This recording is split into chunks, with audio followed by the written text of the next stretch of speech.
Jadi Masya Allah ya, banyak di YouTube mengatakan tentang waliullah.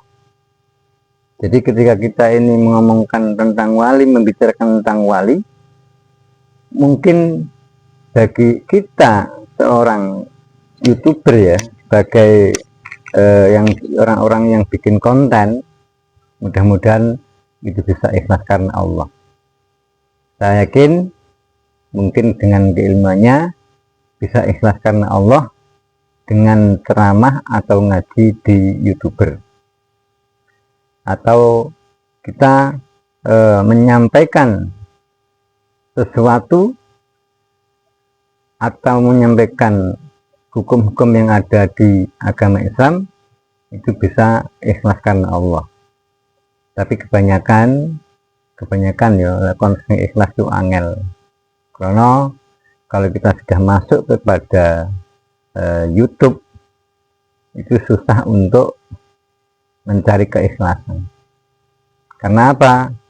Karena sesuatu kalau sudah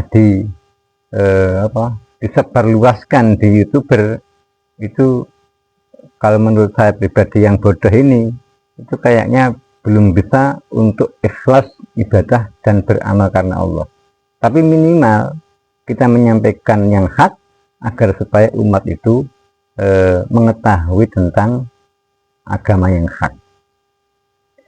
Wal muradu biwalillahi al-alimu billah al-muwazibu ala ta'atihi al-mukhlisu fi ibadatihi.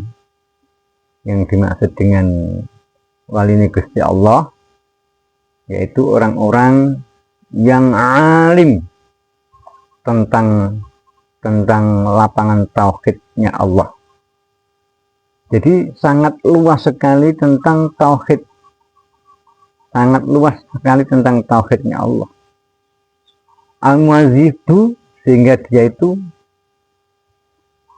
langgeng itu terus menerus ya, langgeng oleh taat karo Gusti Allah secara batinnya juga secara zahiriyah. Secara zahiriyah itu secara syariat ya. Jadi secara syariat itu taat kepada Allah, dia sholat, dia zakat, dia baik kepada orang, dia tawaduk dan sebagainya. Nah, dengan syariat-syariat itu yang dijalankan, maka hakikatnya di dalam hatinya itu juga taat kepada Allah Subhanahu wa ta'ala, selalu dan selalu mengingat Allah, sehingga sampai ditarik, diperlihatkan zatnya Allah. Al-mukhlisu fi ibadatihi, seorang wali itu ibadahnya ikhlas. Ikhlas itu mangkoma bi hukukil ibad wa bi hukukil kholiq, itu ikhlas. Jadi seorang wali ibadahnya itu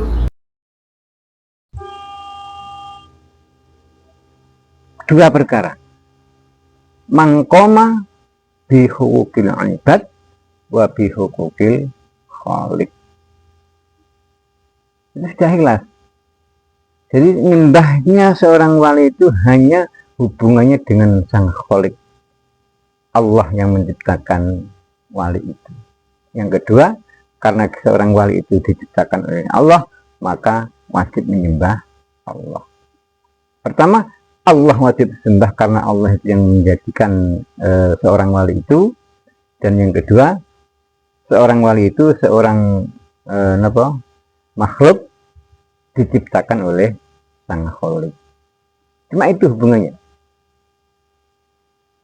Seorang wali wajib menyembah kepada sang kholik karena sang kholik yang menjadikan wali itu.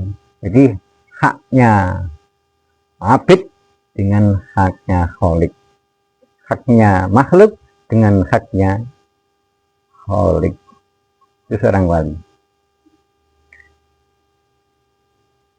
Kalau dalam Al-Quran, ala inna awliya Allah la khawfun alaihim walahum yahzanun alladzina amanu wa kanu yattaqun. Diwali. Ingatlah bahwa sesungguhnya kekasih-kekasih Allah itu adalah orang-orang yang tidak akan merasa takut.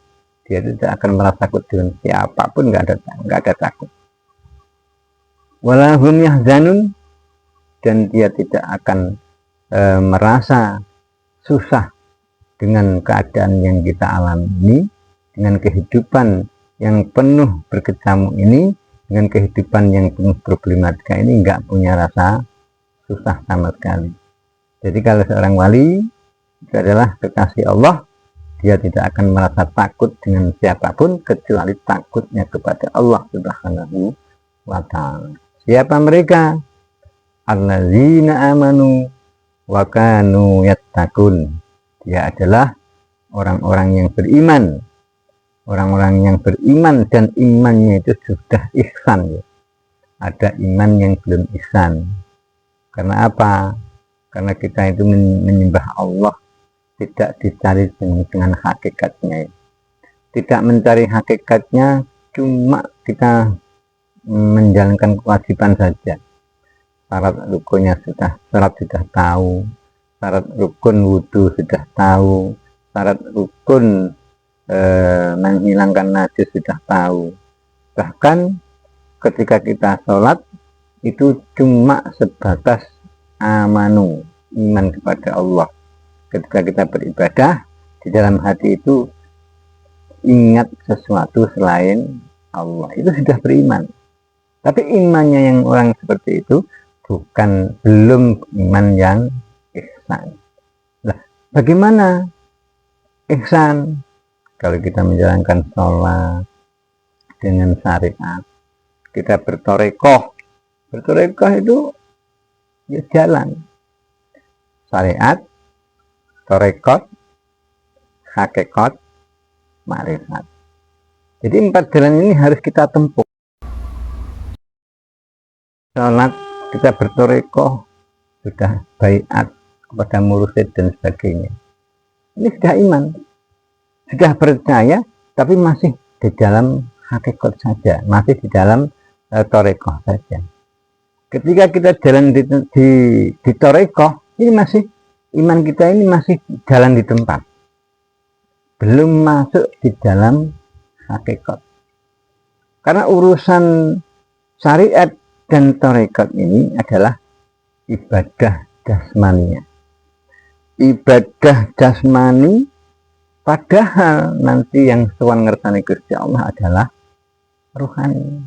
Rohani kita yang sowan ngersani Gusti Allah. Kalau jasad dikubur itu sudah menjadi bangkai, dikubur sudah dimakan ulat dan sebagainya. Nah, yang sowan ngersani Gusti Allah gimana loh? Kui adalah ruh kita yang sowan ngersani Gusti Allah. Maka untuk itu kalau kita ini cuma menjalankan amanu saja, iman saja, ihsan saja, belum ihsan, maka kita ini sangat rugi sekali. Rugi serugi-ruginya. Karena ibadah kita ini belum nyampe kepada Allah Subhanahu wa ta'ala, sebatas menjalankan syariat dan tarekat. Berarti jalan di tempat, urung sampai masuk kategori hakikat, belum nyampe kita ini menemui Allah. Karena apa? Ketika kita sholat itu yang ada dalam hati kita adalah selain Allah.